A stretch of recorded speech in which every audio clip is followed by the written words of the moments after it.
橋姫。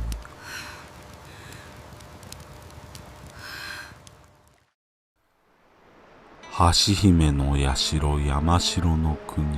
宇治橋にあり、橋姫は顔形至りて醜し、故に配偶なし。一人やもめなることを恨み、人の縁辺を妬みたまうという。橋姫は牛の国参りの原型とされ、平家物語剣の巻には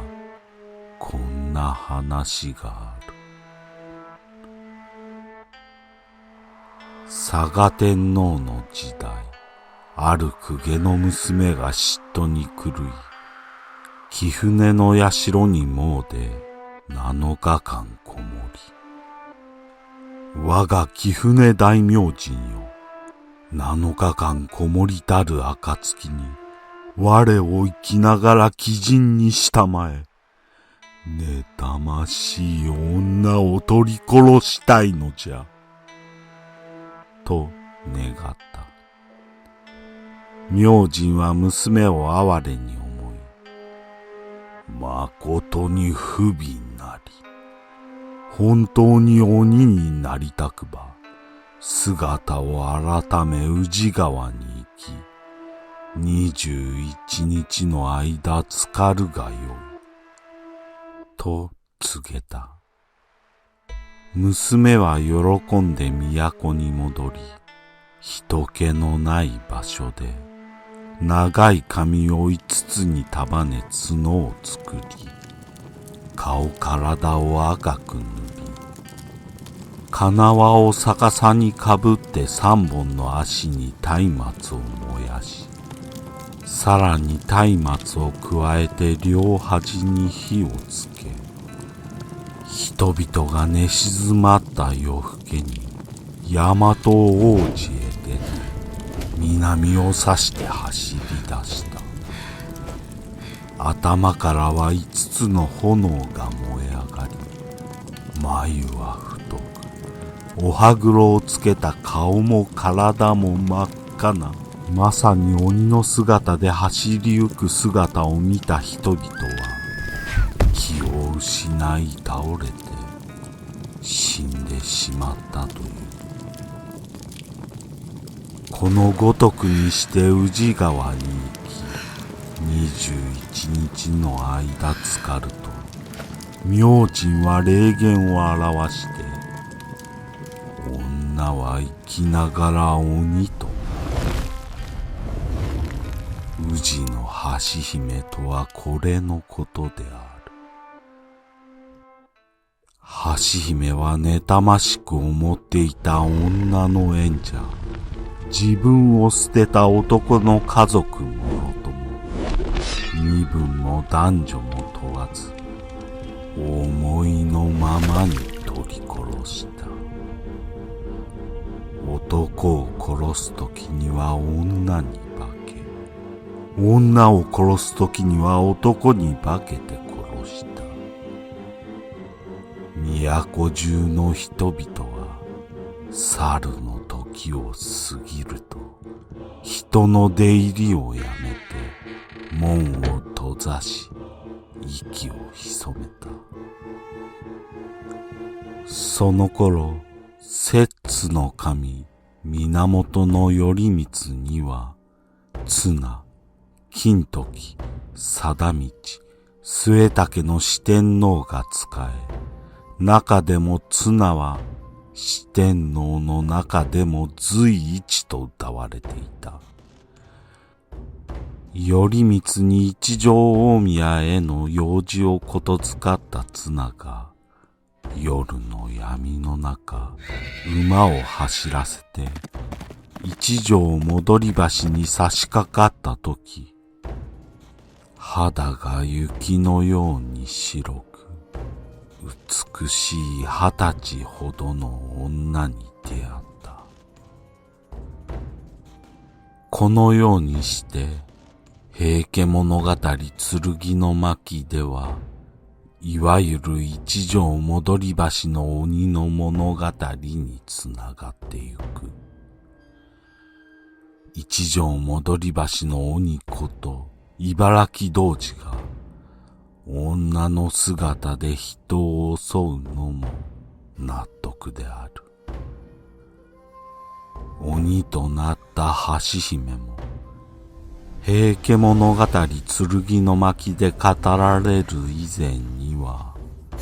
愛らしい一人の女性であった。源氏物語では薫の君が大い君の寂しさを思って橋姫の心を汲みて高瀬さす竿の雫に袖ぞ濡れぬる。橋姫のような寂しい心を察して浅瀬に刺す船の竿の雫に袖を濡らすように私も涙で袖を濡らしていますと歌い、古今和歌集では寒城に衣片しき今宵もや我を祀らん宇治の橋姫。むしろに一人分の衣を敷いて今宵も私が来るのを待つのだろうか宇治の橋姫はと歌っている。作者不明のこの歌は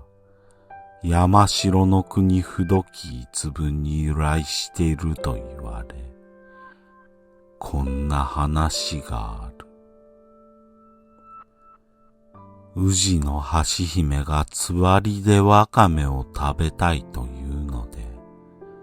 夫はわかめを求めて海に向かった。ところが夫は一向に帰ってこない。そこで橋姫も夫を訪ねて海に向かい、そこに住んでいた老女に夫の行方を問うと、老女は、その人は竜神の婿になりましたが、竜神の火で作った食べ物を嫌って、ここに食事を取りに来ますよ。というので、そこで待つことにした。すると夫は、竜神の玉の腰に乗ってやってきて、二人は再会したが、泣く泣く別れなければならなかった。一説には、この時に橋姫の夫が詠んだ歌だと言われている。橋姫は元来橋を守る女神である。宇治橋の近くの橋姫神社では、橋姫と同一視される瀬尾律姫が住吉明神と並んで祀られ、住吉明神は海の神、すなわち竜神とも言われる神で、山城の国不時一分の三角関係は意味深である。また橋姫神社は強力な縁切りの霊言でも有名で、古くから悪縁を切り、罪や汚れを洗い流す神様として信仰を集めている。愛らしい女性も関係をこじらせば嫉妬に狂う鬼となる。その時に縁を切られるのは嫉妬に狂う女であるか、色にふける男である。